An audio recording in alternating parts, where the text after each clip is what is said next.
அனுபவ வாழ்வு நேயர்களுக்கு வணக்கம். இந்த காணொலியில் நம்ம என்ன பார்க்க போகிறோம்னா, மின்னல் எப்படி உருவாகுது, அந்த மின்னலிலிருந்து நம்மளை எப்படி பாதுகாத்துக்கிறது அப்படிங்கிற ஒரு 5 முறைகள் இருக்குது. அந்த 5 முறைகளையும் நம்ம பார்க்க போகிறோம். பொதுவாக மின்னல் எப்படி உருவாகுது அப்படின்னா, மேகங்கள் உருவான பிறகு அது அனைத்தும் ஒன்று சேர்ந்து ஒரு பெரிய திரளாக நகர்ந்து செல்லுது. அப்படி நகர்ந்து செல்கிறப்ப மேகங்களில் நேர் மின்னோட்ட துகள்கள், எதிர் மின்னோட்ட துகள்கள் அப்படின்னு 2 இருக்கும். அதாவது இங்கிலீஷில் negatively charged particles, positively charged particles அப்படின்னு சொல்லுவாங்க. மூலக்கூறுகள், இந்த நேர் மின்னோட்ட மூலக்கூறுகள் அடர்த்தி கம்மியாக இருக்கிறதுனால அது மேல் நோக்கியும், எதிர் மின்னோட்ட மூலக்கூறுகள் அடர்த்தி அதிகமாக இருக்கிறதுனால அது கீழ் நோக்கியும் மேகத்தில் போகுது. அப்படி போகிறப்ப இந்த நேர் மின்னோட்ட மூலக்கூறுகளுடைய எண்ணிக்கை அதிகமாகவும், எதிர் மின்னோட்ட மூலக்கூறுகள் எண்ணிக்கை அதிகமாகவும் பெருக பெருக 2க்கும் நடுவில் ஒரு மின்சாரம் உருவாகுது. அந்த மின்சாரம் மின்னலாக மாறி அந்த மேகத்துக்கு இடையிலேயே சில மின்சாரங்கள் உருவாகி மறைஞ்சிடுது. ஆனால் சில மின்சாரங்களுடைய அடர்த்தி அதிகமாகிறதுனால அது கீழ் நோக்கி, பூமியை நோக்கி நிலப்பரப்பு தாக்குது. நிலப்பரப்பில் இருக்கிற கட்டிடத்தையோ மரத்தையோ இல்லை மனிதர்களையோ தாக்குது. அதாவது தாக்குறதுன்னு சொல்ல முடியாது, அது பூமிக்கு நோக்கி, பூமியால் ஈர்க்கப்படுது, பூமிக்குள்ளே போக பார்க்குது. அது போகிறதுக்குள்ளே என்னென்ன ஊடகங்கள் நடுவில் இருக்கும் அது வழியாக ஊடுருவி அது போகுது. அது ஊடுருவி போகிறப்ப சில பாதிப்புகளை ஏற்படுத்துது. இப்போ மனிதர்கள் மேல் பட்டதுன்னா மனிதர்களில் அது உயிரியை போக்கிட்டு போயிடும், பொசுக்கிட்டு போயிடும். மரங்கள் மேல் பட்டாலும் மரங்கள் எரிஞ்சு போயிடுது. கட்டடங்கள் மேல் பட்டாலும் கட்டடங்கள் சில பாதிப்புகளை உருவாக்கிட்டு போயிடுது. ஸோ இந்த மாதிரி இருக்கிறப்ப நம்ம அந்த மின்னலுடைய சக்தி அதிகமாக இருக்கிறதுனால நம்ம அதை எதிர்த்து போராடுறது ரொம்ப கஷ்டம். அந்த நிலையில் சில ஒரு 5 வழிகள் இருக்குது. அந்த 5 வழிகளை நம்ம சரியாக பின்பற்றணும் அப்படின்னா மின்னல் பாதிப்பை நம்ம கூடுமான வரைக்கும் குறைச்சிக்கலாம். அதாவது நீங்கள் மழை நேரத்தில், இடி மின்னல் நேரத்தில் வெட்ட வெளியில் எங்கேயாவது நிற்கிறீங்க அப்படின்னா கூட்டமாக நிற்கிறத தவிர்த்துக்கணும். கூட்டமாக நின்னோம்னா அந்த மின்னல் பூமிக்கு ஊடுருவி செல்கிற அந்த நேரத்தில் அதிகமான ஒரு ஊடகம் கிடைக்கிது. அது வழியாக அது ஊடுருவி போகிறதுக்கு நம்ம தலை மேலே நம்ம உடம்புலேயே சில மின்னோட்ட சக்திகள் இருக்குது. அது கூட்டமாக இருக்கிறப்ப அது ஈர்க்கப்படலாம். அதை நோக்கி மின்னலுடைய மின்சாரம் ஈர்க்கப்பட்டு நம்ம மூலியமா, மனிதர்கள் மூலியமா பூமிக்கு போகிறதுக்கான வழியை பார்க்கலாம். அதை நம்ம தவிர்க்கணும்னா கூட்டமாக நிற்கக்கூடாது. கூடுமானம் மட்டும் ஒரு மனிதருக்கு இன்னொரு மனிதருக்கு 100 அடி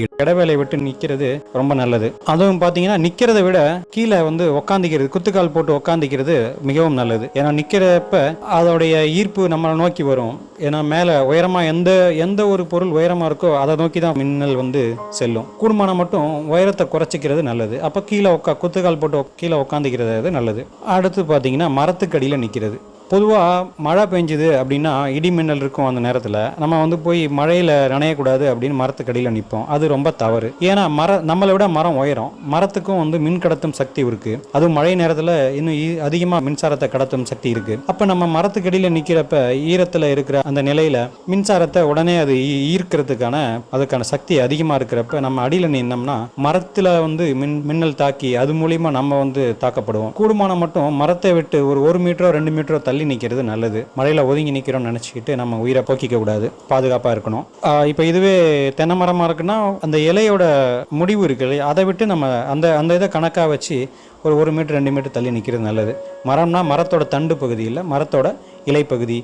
இப்போ அரச மரம்னா அதோடைய இலை முடிகிற இலையோ முடிகிற இடம் பார்த்தீங்கன்னா அது மரத்தை தண்டை விட்டு ஒரு 2-4 மீட்டர் 5 மீட்டரோ தள்ளி இருக்கலாம். அதுலேருந்து நம்ம இன்னும் ஒரு 2-3 மீட்டர் தள்ளி நிற்கிறது நல்லது. அடுத்து பார்த்தீங்கன்னா கட்டடம் பக்கத்தில் சைடில் சில ஸ்லாப் இருக்கும், அதில் தண்ணி விழுவாது அப்படின்னு நினச்சிக்கிட்டு நம்ம கட்டடத்தை ஒட்டி போய் நிற்போம். அந்த மாதிரி நிற்கிறது தவறு. முடிந்தவரை கட்டடத்துக்கு உள்ளார போய் நின்றுக்கிறது நமக்கு நல்லது. ஏன்னா கட்டடத்தின் பக்கவாட்டில் இருக்கிறப்ப கட்டடத்தை தாக்குறப்ப நம்மளையும் தாக்கி நம்ம மேலே பட்டு நமக்கு பாதிப்பு உண்டாக்கும். அடுத்து பார்த்தீங்கன்னா காரில் போகிறீங்க அப்படின்னு வச்சுக்கோங்களேன். காரில் போகிறப்ப மழை இடி பெய்கிறப்ப கார்லேயே இருக்கிறது நல்லது. ஏன்னா காரில் டயர் இருக்கும். டயர் மின் கடத்தா பொருள், அது வழியாக மின்சாரம் பாஞ்சு போக முடியாது. அப்படிங்கிறதுனால காருக்குள்ளார மின்சாரம் தாக்குறது நடக்காது. அதனால் மழை நேரத்தில் மின்னல் இருக்குது அப்படின்னு பார்த்தீங்கன்னா காருக்குள்ளேயே நீங்கள் இருந்துக்கிறது உங்களுக்கு ரொம்ப பாதுகாப்பு. காரை விட்டு வெளியே இறங்கி நிற்கிறது பாதுகாப்பு இல்லை. அதனால் மழை நேரத்தில் காருக்குள்ளேயே இருந்துக்கோங்க, ரொம்ப பாதுகாப்பு. இன்னும் மேலே அடுத்து பார்க்க போனீங்கன்னா வீடுகளில் தாக்குது. வீடுகளை தாக்கி வீடுகளை வீடுகளே பாதிக்குது அப்படின்னா,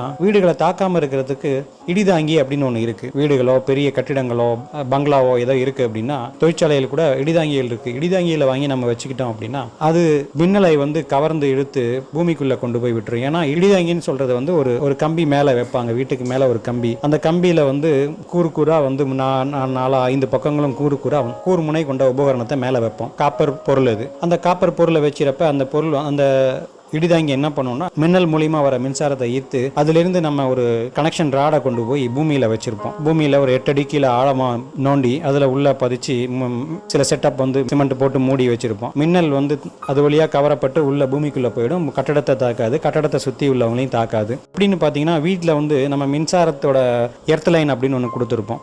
அது மாதிரி தான் இதுவும். ஆனால் எர்த் லைனில் இதை கனெக்ஷன் பண்ணிடக்கூடாது. இது தனி லைன், எர்த் லைனுங்கிறது தனி. அதனால் தனியாக நம்ம பண்ணியிருக்கப்ப நம்ம வீட்டுக்கு பாதுகாப்பு. இது பார்த்தீங்கன்னா என்ன சொல்கிறாங்கன்னா, இது கிட்டத்தட்ட அந்த ஒரு ராடு 50லேருந்து 70 மீட்டரை சுற்றி கவர் பண்ணும். அது எங்கே வச்சுருக்காங்களோ, வீட்லேயோ கட்டடத்துலையோ வச்சுருக்கப்ப சுற்றி இருக்கிற 50லேருந்து 70 மீட்டர் ஏரியாவில் எந்த பாதிப்பையும் உருவாக்காது. அந்த 50 to 60 70 மீட்டருக்குள்ளே நோக்கி வர மின்னலை இது ஈர்த்து, இது பக்கமாக ஈர்த்து அதை பூமிக்குள்ளே கடத்திடும், எந்த ஆபத்தும் இல்லாமல். அங்கே அது கீழே இருக்கிற மக்களோ இல்லை எந்த ஒரு விலங்குகளோ உயிரினங்களோ இதுக்கு எதுக்குமே பாதிப்பு இருக்காது. பாதுகாப்பு தான். இந்த மாதிரி முறைகளை நம்ம ஒழுங்காக பார்த்துக்கிட்டோம் அப்படின்னா நம்ம மின்னல் தாக்கத்திலிருந்து எந்த பாதிப்பும் இல்லாமல் பாதுகாத்துக்கலாம். அந்த காலத்தில் பார்த்தீங்கன்னா, சினிமா தியேட்டர்கள் மேலே இடிதாங்கி வச்சிருப்பாங்க. நாங்கள் சிறு பிள்ளையாக இருக்கிறப்ப 20-25 வருஷத்துக்கு முன்னாடி சினிமா தியேட்டர்களில் வச்சிருப்பாங்க. அப்போல்லாம் நம்ம சின்ன வயசில் என்ன பேசிக்கோம்னா, இது பேர் தான் இடிதாங்கி, இது இருக்கிறதுனால நம்ம ஊருக்கே பாதுகாப்படும், மின்னல் தாக்காது, இடி மின்னலை இது கவர்ந்துடும், இடி மின்னல் எந்த இதுவும் பண்ணாது அப்படின்னு பேசிக்குவோம். ஆனால் அப்போ தெரியாது இது 50 மீட்டர் to 70 மீட்டர் தான் கவர் பண்ணும் அப்படின்னு.